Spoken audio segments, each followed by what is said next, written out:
Forças de Israel divulgaram há pouco imagens de novos ataques em Teherã, que tem como alvo o sistema de defesa aéreo do Irã.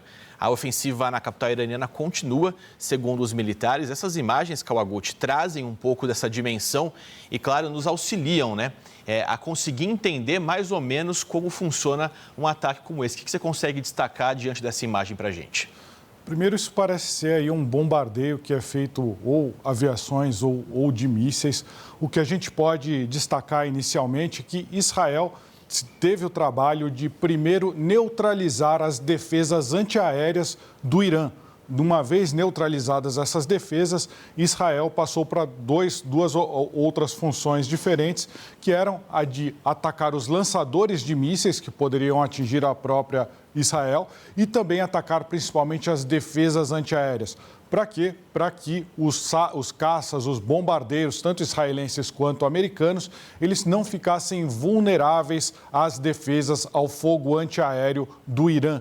Então, esse seria o objetivo, atingir a superioridade aérea. Vai chegar um ponto, a gente não sabe exatamente se isso já aconteceu, em que a maior parte das defesas antiaéreas do Irã vão ter sido neutralizadas e os Estados Unidos e o Irã vão poder sobrevoar a região até com aeronaves que não são aqueles aviões de caça, aeronaves que até podem voar mais vagarosamente, podem fazer bombardeios, podem até lançar tropas especiais no terreno. O que a gente vê, essas imagens são feitos aí de bombardeios, provavelmente bombardeiros de alta altitude. Essas imagens não necessariamente são feitas pelo avião que lançou a bomba. Às vezes eles usam drones para filmar qual que é o resultado do ataque. Então isso pode ser um ataque de mísseis, pode ser mísseis lançados de terra ou de navios, podem ser mísseis lançados de aviões. O mais provável nesse cenário é que seja um bombardeio feito pela aviação israelense, provavelmente ou depósitos de munição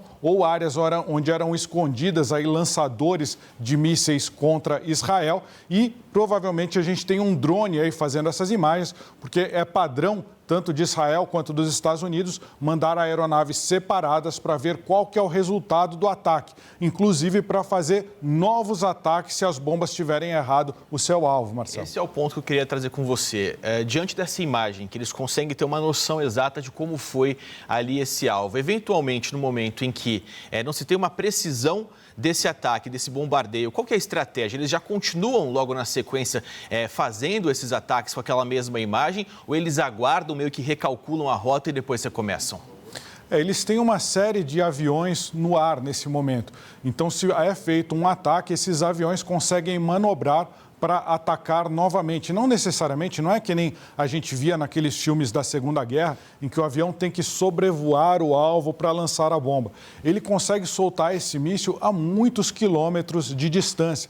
Então, você tem esses aviões eles não levantam voo, fazem um ataque e voltam correndo para Israel. É uma operação muito mais complexa, eles têm que levantar voo, eles têm que ser reabastecidos enquanto eles estão operando próximo dos alvos que eles estão atacando. Então, tem drones, esses sim, voando em alta altitude, mas só que mais próximo dos alvos, e eles ficam monitorando o resultado dos ataques. Se um ataque erra e é um alvo que Israel precisa atingir, os aviões podem manobrar e lançar novos armamentos. O que a gente vê muito provavelmente esses alvos aí, eles devem ser depósitos ou de munições ou de armas. Eles já haviam sido mapeados anteriormente, tanto por inteligência americana quanto por inteligência israelense, e o objetivo era ir lá e destruir, neutralizar esses alvos. Israel disse que já neutralizou mais de 200 lançadores de mísseis e que teria neutralizado pelo menos 1.500 mísseis que estariam prontos para ser usados tanto contra Israel quanto para aqueles países que estão ali no entorno,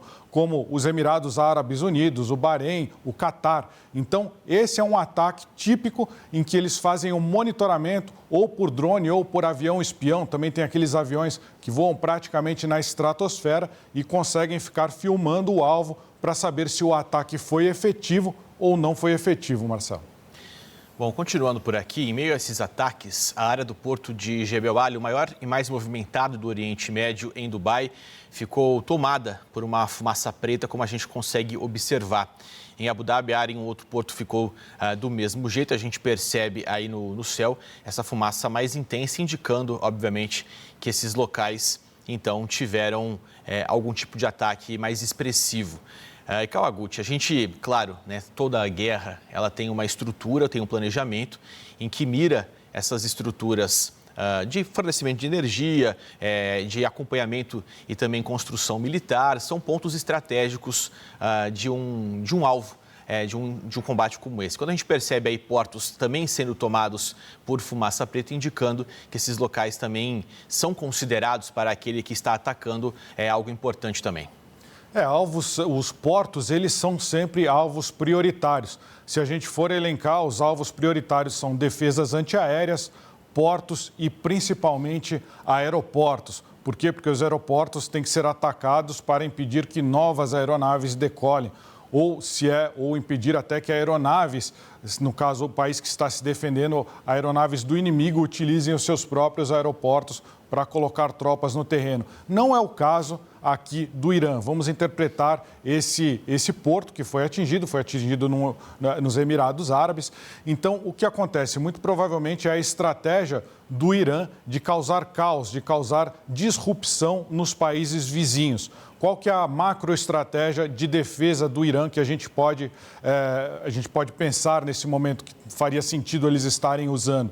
Eles têm que sobreviver aos ataques dos Estados Unidos e de Israel. Pelo menos parte da elite do governo tem que sobreviver e depois essa elite tem que fazer pressão, ou seja, as forças armadas iranianas têm que fazer pressão contra os países vizinhos. Tem que atacar Dubai, infelizmente, né? Atacar Dubai, Bahrein, Kuwait, para fazer com que esses países tentem convencer os Estados Unidos e Israel a parar com os ataques. Ou seja, o Irã quer fazer com que a guerra se torne não apenas entre três nações, mas em uma guerra regional. Essa é a chance de fazer com que os países vizinhos pressionem os Estados Unidos e Israel a adotarem um cessar-fogo. Não tem como o Irã, nesse momento, fazer um bombardeio efetivo contra os Estados Unidos. Eles podem bombardear Israel, mas eles não vão conseguir destruir as capacidades militares de Israel. O que ele tem que fazer, ou o que ele pode fazer nesse momento do ponto de vista militar, é aumentar a pressão contra esses países vizinhos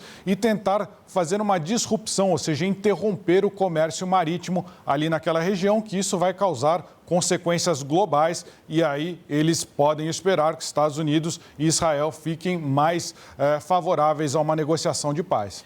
Olha, Kawaguchi, uma informação de momento, a Jazeera está relatando para a gente, inclusive, que a TV estatal iraniana afirmou ter sido alvo de ataques após uma série de fortes explosões que abalaram Teherã e disse que, apesar dos ataques, a transmissão não foi interrompida. Lembrando que a emissora, na guerra de 12 dias, né, entre Estados Unidos e Israel, ali contra o Irã, em junho do ano passado, também foi atingida.